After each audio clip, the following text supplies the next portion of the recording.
sitaki utekaji na watu kupotea kwenye mazingira ya kutatanisha. Sasa yeyote anayenipinga mimi, ninyi mtajua maana yake. Tusigwajima na hizi chama chetu, magwajima tuyaache nje.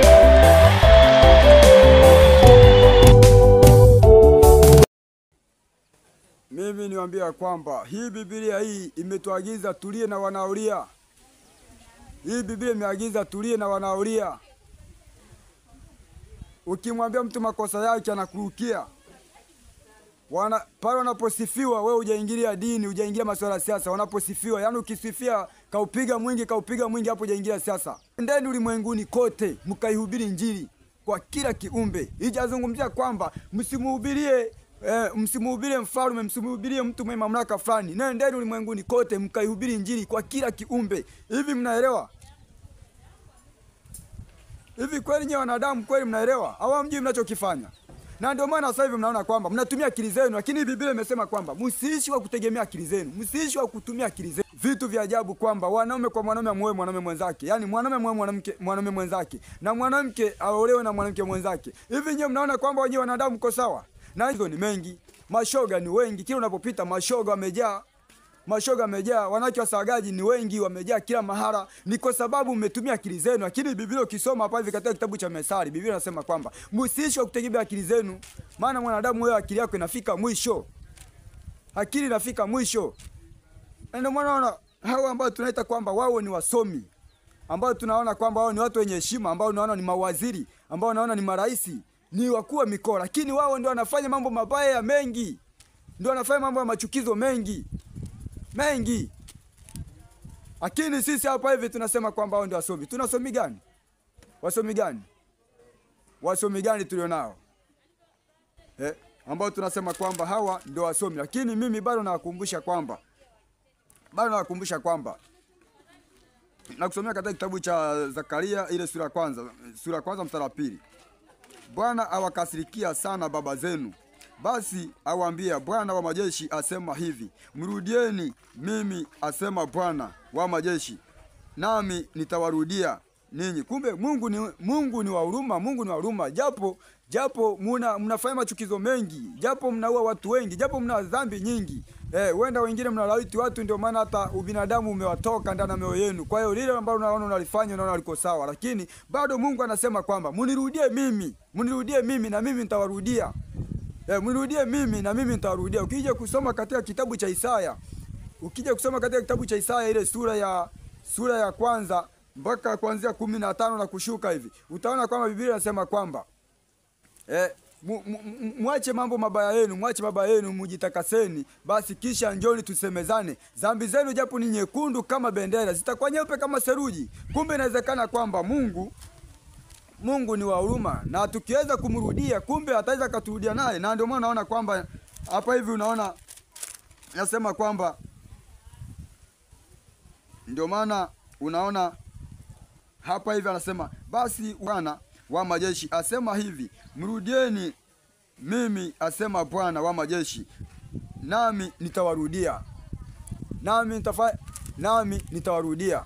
Kumbe inawezekana kwamba tukiweza kumrudia na kuweza kumtii, tutasamehewa dhambi zetu zote. Uenda ulishaumiza watu wengi. Mbona mimi naambiaga wanadamu hamna jipya chini ya jua. Haya tunayapitia, haya yanayoendelea mpaka sasa hivi, watu kutekwa, watu kuuawa, haya yalishapitia.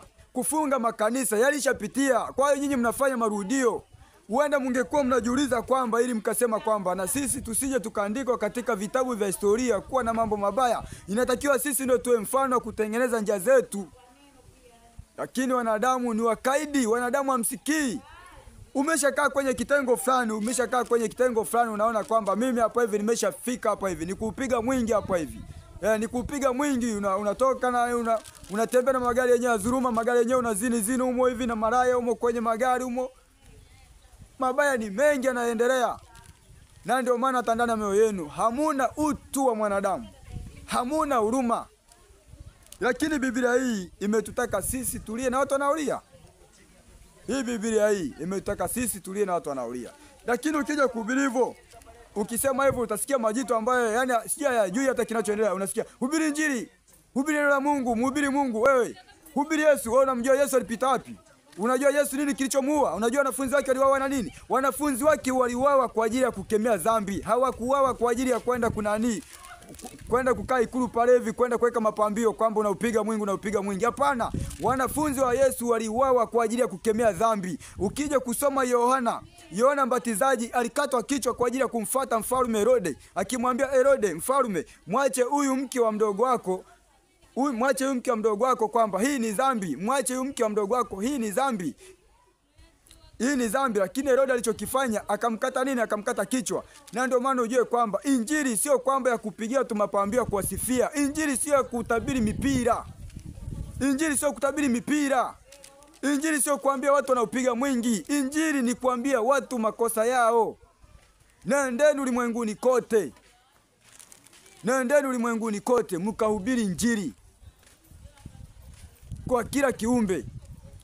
Atakayeamini ataokoka, atakaye kaidi naye atahukumiwa.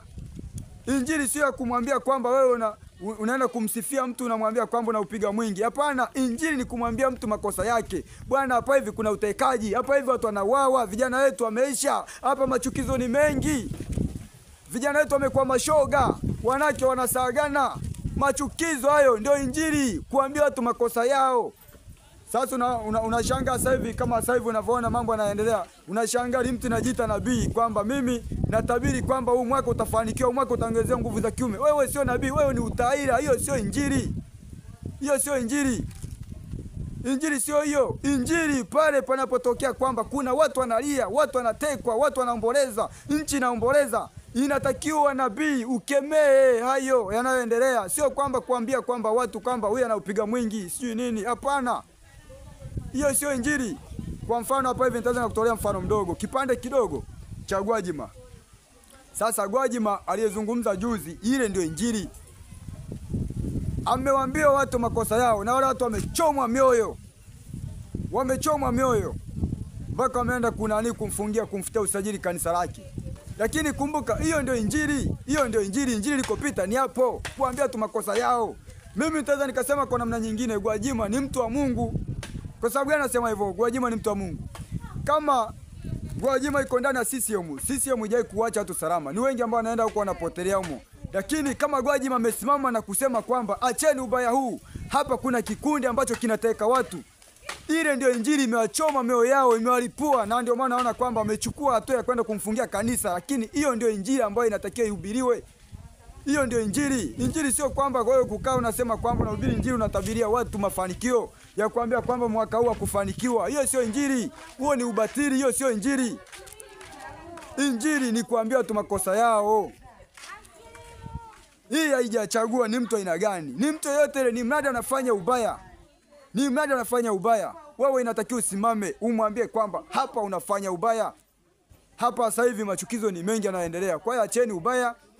Tuingie katika misingi ambayo tumewekewa ya Mungu. Tuishi kila moja na kila moja furahi. Jinsi wewe ulivyokaa na kikundi chako, unafurahi, ama umekaa na familia yako inacheka, inakula vizuri, maisha mazuri, na wewe na mwingine ukimwangalia awe na furaha hivyo hivyo. Sio kwamba Injili, sio kwamba maisha ni wewe unakaa na kikundi chako unakula vizuri, unafanya hivi, wewe unajiona uko sawa. Hapana, hayo sio maisha ya mwanadamu ambaye alipaswa kuishi. Hayo sio maisha ya mwanadamu. Sema huo ni ushetani uliopitiliza. Huo ni ushetani. Huo ni ushetani, lakini hamjui maana ushetani ni nini. Ushetani ni watu. Ushetani ni watu wenye mawazo mabaya. Wanaweza kuumiza wengine. Wanaweza kukaa wakajadili kitu ambacho kinaleta madhara. Hivi kwa mfano nyewe wanadamu niwaulize, kwamba hivi nyewe muone kwamba watu wamechanganyikiwa. Nyewe sijui dunia mnaichukulieje sasa hivi. Yaani dunia sijui mnaichukulieje. Hivi kama hao ambao mnaita kwamba ndio wasomi ndio wenye mamlaka wamekaa na unajikuta wanakaa wanajadili masuala wanawake wasagane, wanaume wao mashoga. Hivi nyinyi mnaona watu wako sawa? Watu wamechanganyikiwa, wanahitaji msaada, neno la Mungu. Sasa hivi muda huu sio kuhubiria masuala ya baraka, masuala ya kubariki. Sasa hivi muda uliobaki, nyakati zilizobaki sasa hivi hizi ni kuhubiri Injili, kuambia watu makosa yao. Sio kwanza kuwatabiria mafanikio. Muda umeisha. Muda huu sasa hivi yanaendelea machukizo.